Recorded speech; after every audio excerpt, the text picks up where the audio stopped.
Jóvenes todos, ¿cómo están? Yo soy Omar desde la Ciudad de México. Hoy es 2 de abril de 2023 y este es mi análisis semanal principal para los próximos días. Como siempre, como desde hace casi 13 años, te voy a mostrar absolutamente todo lo que estoy observando. Son 30 instrumentos financieros, te voy a explicar cada uno de ellos y junto a esto mi plan de trading. Lo que significa tres cosas: los niveles exactos en los que estoy esperando operar durante los próximos días, porque sí, desde el domingo yo ya sé lo que voy a hacer el resto de la semana. Para no ir más lejos, la semana pasada, a pesar de que fue bastante complicada, como te explicaré a continuación, mi plan de trading generó 13 alternativas de trading, de las cuales solamente 3 fueron perdedoras. Una muy buena semana a pesar, insisto, de las circunstancias. Además, te voy a explicar los criterios técnicos fundamentales y de sentimiento que avalan a cada una de mis hipótesis de trading, porque no son ocurrencias, son calculadas a partir de las mayores probabilidades que soy capaz de percibir. Y por si fuera poco, te voy a explicar los criterios del plan, o sea, lo que tiene que pasar ahí para que yo pueda ejecutar mi plan y para que siga teniendo sentido hacerlo conforme se va desenvolviendo la semana. Esto es lo mínimo que hacemos los traders profesionales.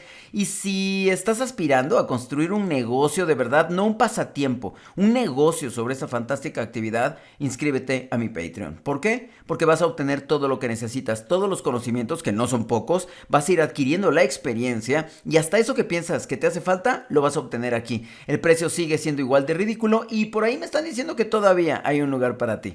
Vamos a comenzar con los Estados Unidos y con el dólar americano. No hay mucho que decir de ese lado, y también con el sentimiento hacia el riesgo. Por ahí sí hay varias consideraciones. Hay que considerar, para empezar, que ya acabó el primer trimestre del año y que esta semana que comienza será una semana corta. Es verdad que el festejo católico no es seguido en todo el mundo, evidentemente, y sin embargo sí sirve como pretexto para acortar la semana y para que operemos de una manera un poco diferente, como de vacaciones. Insisto, aunque no todo el mundo siga estas celebraciones. En este sentido, entonces, hay que considerar que hay algunos temas, unos temas ahí presentes e influyentes. La semana pasada, y de hecho desde hace varias semanas, te explicaba cómo el entorno de la crisis bancaria había hecho pensar al mercado que los bancos centrales iban a verse obligados a frenar al menos momentáneamente sus tightenings. Cosa hasta cierto punto ingenua, porque eso implica, te lo expliqué hace un par de semanas, eso implica que a los bancos centrales les importa.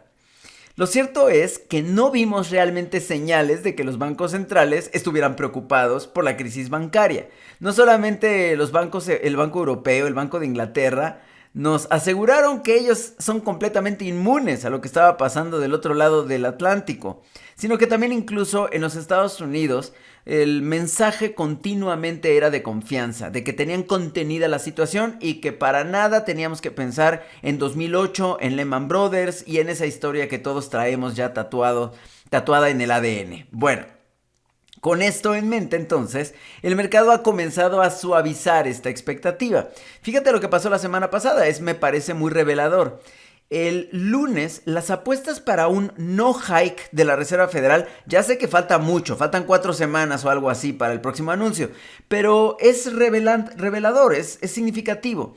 Las apuestas para un no hike superaban el 80%, o sea, el mercado abrumadoramente estaba pensando que la Reserva Federal ya iba a detener sus hikes, sea por haber llegado a la tasa terminal o sea por el entorno de crisis bancaria. Ok, conforme fue avanzando la semana, el mercado fue cambiando de opinión y los Fed Fund Futures el viernes cerraron con un 51.6% a favor del no hike.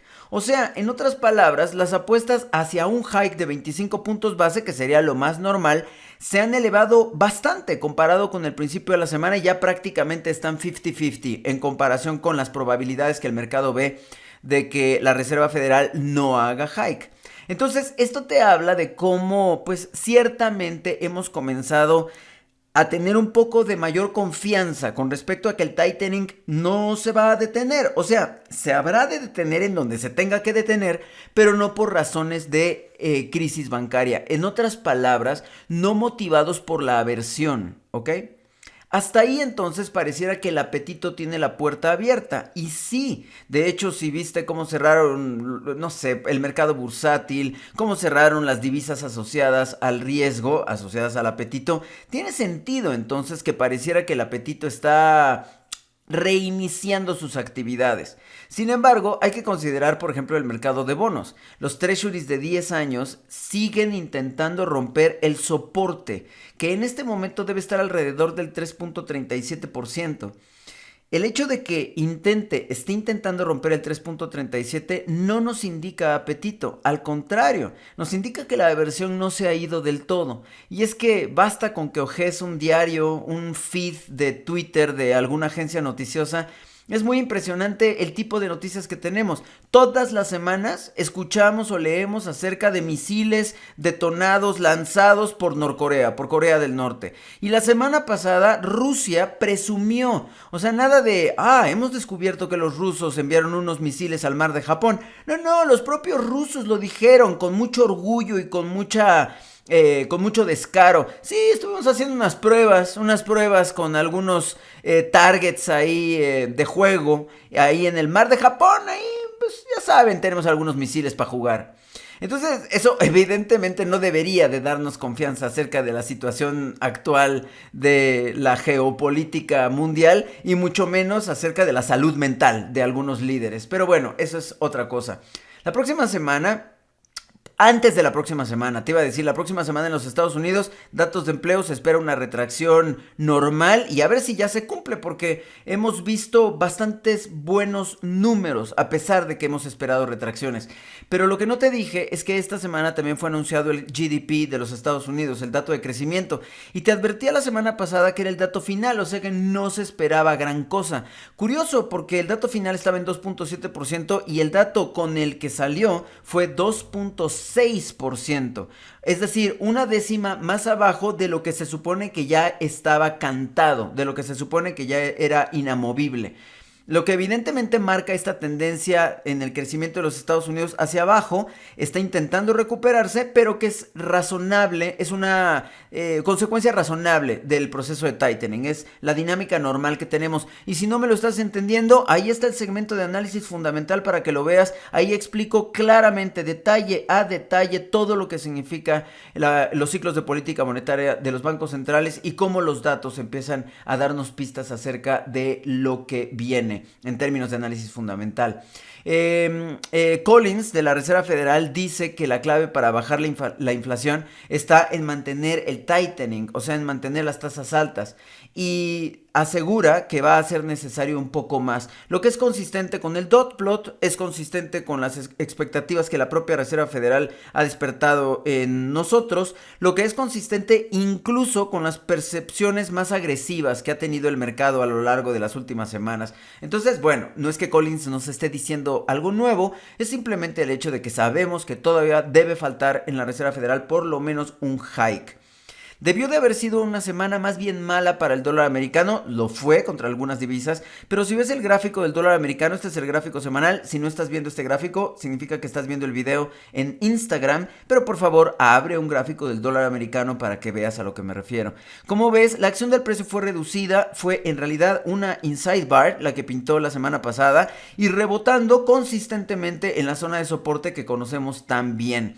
Todavía si llegara a romper tiene algunos obstáculos abajo, o sea, no cambiaría mucho el panorama. Está por supuesto el mítico 100 y todavía viene por ahí la EMA de 200 o cualquier media móvil mayor, todavía están por debajo. Este es el gráfico diario, finalmente después del rompimiento de la semana pasada hizo lo que tenía que hacer técnicamente, te lo dije, era bastante lógico que intentara continuar su camino hacia abajo y el soporte está muy claro en donde deberíamos de ver alguna clase de reacción. Hasta aquí el dólar americano, nos seguimos con nuestro menú dominical tradicional. Índice del euro, divisas mayores, cruces mayores, todo mi plan de trading, cruces menores, mi plan de trading, commodities, S&P 500, etcétera, etcétera. El video que publico en redes sociales lo detengo aquí.